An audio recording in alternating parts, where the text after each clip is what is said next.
que se llama Cambio de Roles, como siempre. Va, no como siempre, porque a veces alteramos el orden de los factores, pero bueno, es con Diego Laje, periodista especializado en economía internacionales, trabajó en la CNN, viajó por el mundo haciendo notas para diferentes medios, actualmente trabaja en La Nación Más. Diego se define en su Twitter como un ciudadano del mundo atrapado en el cuerpo de un argentino. Bienvenido, Diego, al programa.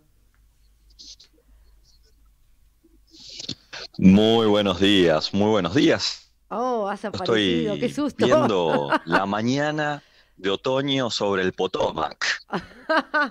¿En serio? ¿Y cómo Así se ve? que el río que corta a Washington a la mitad, claro. Sí, decinos en una Y frase a mira, ver es una cómo la mañana describís. divina, ¿no? Ay, qué envidia. Fresca, Sí, no no lo fría, fresca y soleada. Qué lindo, acá no, acá está más bien nubladito y sí, yo qué sé, está pesadito, pero bueno, no vamos a andar intercambiando estas cuestiones que no vinimos a hablar del clima, sino de un poquito de tu vida, ¿no? Porque esto No, de cambio de roles es donde yo soy la que le hace las preguntas al periodista. ¿Te animás a responder? lo que quieras. Muy bien, con delay, pero ahí vamos. ¿Cómo o cuándo elegiste ser periodista? A los 9 años. ¡Wow! Tan chiquito. A los 9 años me produje mi primera entrevista, lo llamé al invitado, un deportista obviamente, eh, me aceptó la entrevista, me Sí, la dio, me junté, le aparecí en el despacho, en la oficina ahí, sí. y claro, yo Ay, veía en las películas que los periodistas tomaban notas, ¿viste? Iban sí, con anotadores. sí. Entonces llevé un anotador, un cuaderno y una virome. Pero el problema era claro, a los 9 años, ¿qué tan rápido podés tomar nota? Fue Claro. muy divertida la entrevista. El tipo terminó dictándome las respuestas, un Ay, divino. no. ¿Y quién era? Un divino. Era Horacio Egui, el padre, el polista, Sí. había sido el primer polista argentino de alto nivel en esa época. Mira vos. Eh, claro que ahora ya se convirtió en una industria, esa es otra cosa. Ah, En ese momento era algo muy distinto, ¿no? Era un deporte muy de mucho esfuerzo, muy claro. difícil, Sí, sí. porque no había la plata que hay ahora, era gente que tenía que conseguirse los caballos, etcétera, y él era de los poquísimos que habían alcanzado los 10 goles de handicap. Ah, Cuando recordás, ahora no se puede decir cualquiera tiene 10 goles, por supuesto que nunca podríamos decir eso, sí. pero tener 10 goles de handicap depende mucho, en buena medida, no solo de la aptitud y el entrenamiento, sino también hasta de la plata que tenés y los caballos que podés comprar. En esa época era muy distinto, ¿no? Wow. Bueno, y entonces vos arrancaste, ya sabemos que de muy chiquitito, con esta pasión por el periodismo, Trabajo claro. infantil estaban haciendo. Pero digamos, entrevistaste a un deportista. ¿Pasaste en algún momento de tu vida al periodismo económico y o al Sí. internacional? No sé cuál vino primero. ¿Cómo fue eso? Bueno, me profesionalicé en el primer trabajo profesional que tuve de Sí, periodismo fue en Bloomberg, en la agencia de noticias. Ahí empecé a escribir sobre economía de forma fuertísima, fuertísimo, un ritmo sí, fortísimo. De todas maneras, era demasiado financiero y para mí el periodismo financiero me parece un poco, a mí en lo personal no me gusta, me parece un claro. poco chato. Sí, Me gusta más el análisis de las grandes tendencias. Y cuando analizás grandes tendencias, necesariamente tenés que irte al mundo, porque no hay grandes tendencias a partir de ningún país, sea claro. del tamaño que sea, la economía sea del tamaño de la que estoy ahora en Estados Unidos, o más pequeña, como la Argentina, o más pequeña como la de Montenegro. Hmm, Eh, Vos siempre tenés que mirar las grandes tendencias. Y como me gusta sacarle el foco al día a día, sí. eh, por eso tenía que incluir necesariamente el elemento internacional. Y además, hablo muchos idiomas, eh, y eso me ayudó mucho a hacer una carrera internacional con distintos medios internacionales que me colocaron en distintos lugares, ¿no? Y lo de hablar varios idiomas vino primero. O sea, primero estudiaste muchos idiomas y después te fuiste al campo internacional o avanzando en el mundo de las relaciones internacionales, te tentaste de estudiar varios idiomas. Las dos cosas pasaron al mismo tiempo. Desde chico en mi casa Mm. se daba que yo hablaba en español y mis padres me contestaban en francés o en inglés o el idioma que les pintara, porque mis padres son políglotas entre los dos, hablan no sé cuántos idiomas, Sí. y entonces les pintaba responderme, les pintaba hablarme en griego un día y griego no hablo, eso seguro. Pero les pintaba, en casa se hablaba de todo.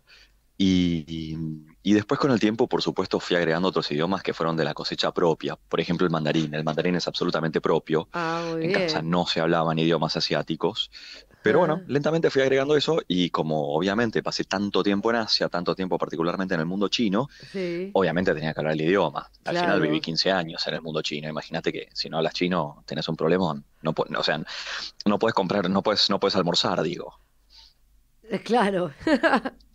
Sí, me estoy acordando de Metilde porque me acordé de una entrevista o de que estabas en la tele y dijiste toda una frase en chino mandarín y dejaste a tus colegas como, ¿qué está diciendo? Después por suerte la tradujiste, pero me acordé así como que flashé, digo, bueno, ¿qué pasaría si esto me lo estuviera diciendo en Sí. mandarín? 没问题，我也会讲普通话，会做这个采访，没问题。Muy bien, y Te ahora acabo de decir después de que que no hay te ningún recontra... problema, que podemos seguir que Ah, podemos seguir la entrevista en en español. chino, que no hay ningún problema. Ay, Sí, no. o en español. Y es que es, yo también puedo hablar de español, te acabo de decir. Ah, muy bien. Mirá que tengo muchos amigos chinos, ¿eh? Así que voy a testear si esto es cierto y te lo digo. No, no en on, pero te lo voy a contar. Todo bien, no pasa nada, no Sí, te preocupes, es divertísimo. Yo me divierto mucho, sobre todo en los supermercados de Buenos Aires, conversando con la gente y a veces asombrándolos, porque es poco común que un tipo de claro. claro aspecto étnico argentino, bueno, no hay una etnia argentina, pero No, de claro pero aspecto, no asiático. eh, claro, no asiático, esté molestándolos, pero además medio hablo medio como de la calle. Claro. Entonces a veces lo jodo con cuestiones que los tipos ni se esperan, ¿viste? Eh, Amén de que por ahí les conozco las ciudades natales de ellos, porque viajé mucho por China. Claro. ¿Y por qué viajaste mucho Entonces es por China? divertido. Y por el laburo y por placer. Primero porque estaba ahí laburando y tenía que ir a cubrir tal o cual evento en tal o cual lugar. Sí, eso Y ya te si hizo no, por viajar. placer. Claro. Mira vos. Estás en China, ¿cómo no vas a viajar por China? Está copado, está buenísimo, tiene una historia muy larga, monumentos, construcciones, arquitectura, imperdible. Tal cual. Bueno, nosotros acá en este segmento siempre aprovechamos que, como solemos llamar a periodistas de gran trayectoria, eh, para que le den algún tipo de consejo o recomendación a los chicos que eligen estudiar comunicación o periodismo. Así que este es tu momento. Si tuvieras que recomendarle a algún chico que recién Bueno, arranca, ¿qué le dirías? pará. No me hago cargo de la gran trayectoria. No, Ah, o no me hago cargo dije, de ¿qué hace? eso. ¿Pasa de largo o no? Tampoco me hago cargo de dar consejos. Bueno, dale, dale. Pero sí, no pasó. Pero no, mira. Lo más importante que yo aprendí en mi carrera es que a vos te va a ir bien si vos seguís esa pasión. O sea, Mm, si a vos te gustan los autos y pensás que tenés que hacer periodismo económico y pensás que tenés que hacer periodismo económico porque hay más plata o porque es más rentable o lo que sea, te va a ir mal.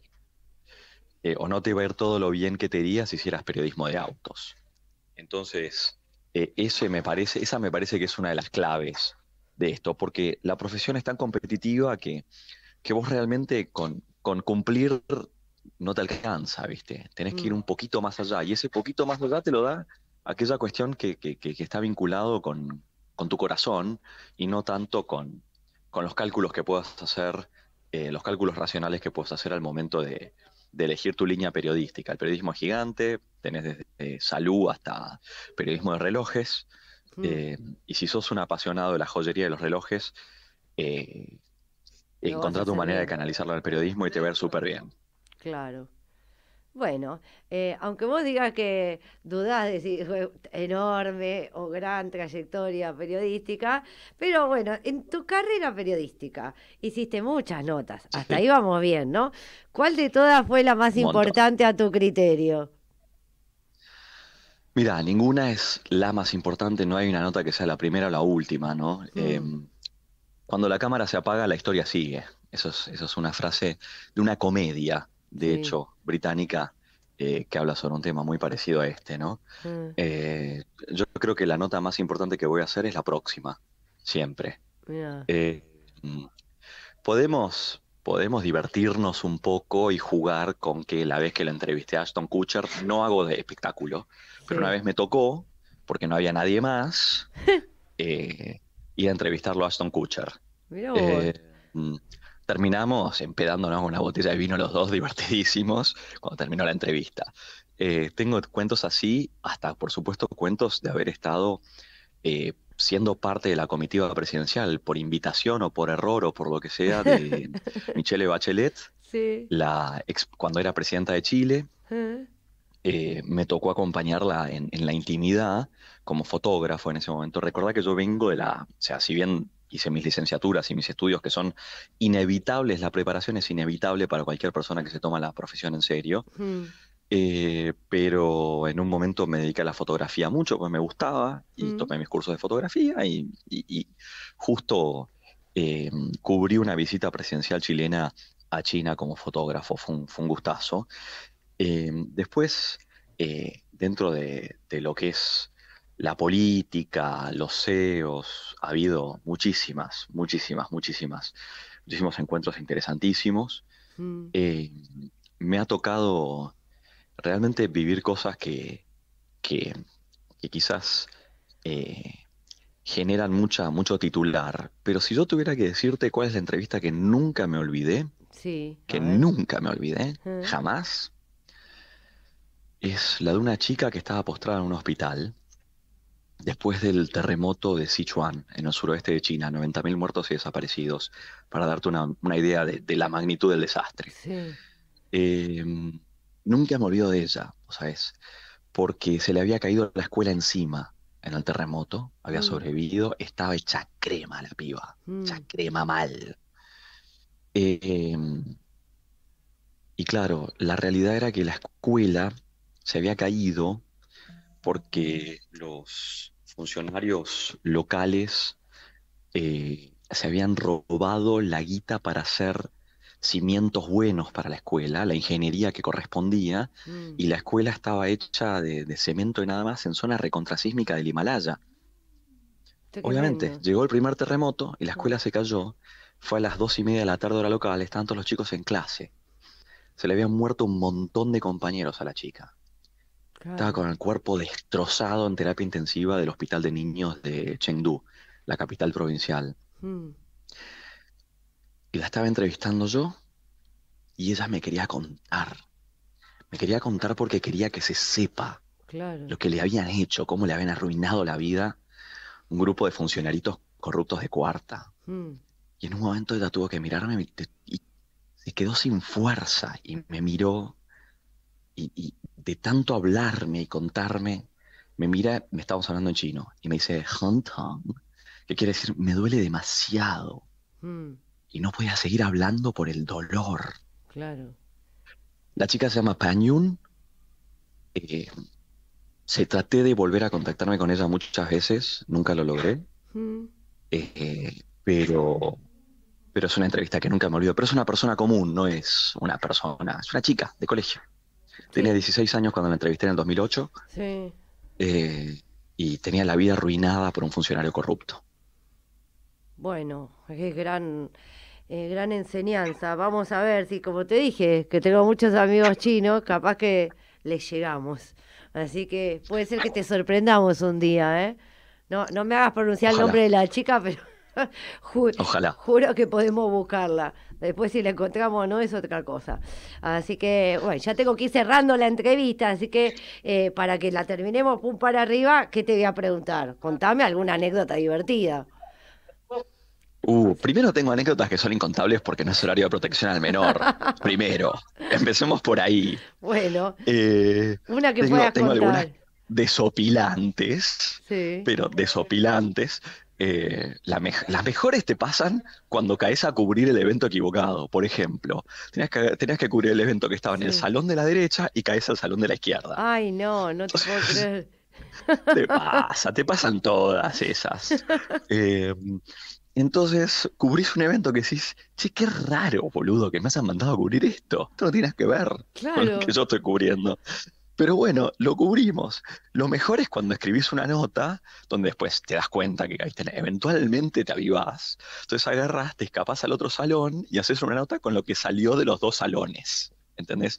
Por Sí. ejemplo, una conferencia de lencería en un salón, pero en realidad vos tenías que ir a cubrir los mercados de materias primas en Asia y ir a la conferencia en el otro salón.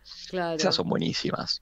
Sí. Eh, ¿Y esas son muy divertidas, cuántas porque al veces final te terminás pasó? metiendo demasiadas Muchas. para contar, No te puedo creer. demasiadas para contar. O que te Bueno. asignan una nota en un idioma que vos no hablás. Ah, qué Te mandan a bravo. cubrir en árabe. A mí me mandan a cubrir en árabe y yo no Sí. sé árabe. Todo el mundo piensa, claro, no, vos hablas de todo. No, no, pero ¿cómo no hablas árabe? No hablo árabe. ¿Qué sé yo? No Claro. hablo árabe, boludo. Y, No hablo. y en inglés no se podía como hacer un Claro, no. intermedio. Entonces después caes al final, empezás a Sí, hablar con los tipos, ves cuál hablaba inglés, cuál hablaba francés, un idioma que te manejas, te claro. los tenés que llevar. En algunos casos bueno, te invito a comer, ¿viste? Tenés que empezar a inventar cuestiones. Esas son las situaciones más divertidas que tenés, que son contables en este horario. Sí, muy Eh, bien. Bueno, pero sí, los, los, voy los a grandes pedir que me errores, ¿no? asignen un programa especial en otro horario y ahí te vuelvo a llamar. Sí. Ahí, ahí te cuento cuentos que realmente uno dice, pero ¿en qué mundo vivimos, por favor? Pero no Y importa. si no, podrías considerar hacer como un breve anecdotario, ¿viste? Y no, obviamente para adultos. Sí, no, tengo que hacer un stand-up comedy, claramente, con Ah, o esto. algo así, muy bien. Bueno, te agradezco mucho tu tiempo, Diego. Ya tengo que pasar a la tercera entrevista. Un Te mando genio. un beso enorme. Me divertí mucho. Gracias. Chau, chau. Beso, chau, chau. Pablo Manríquez.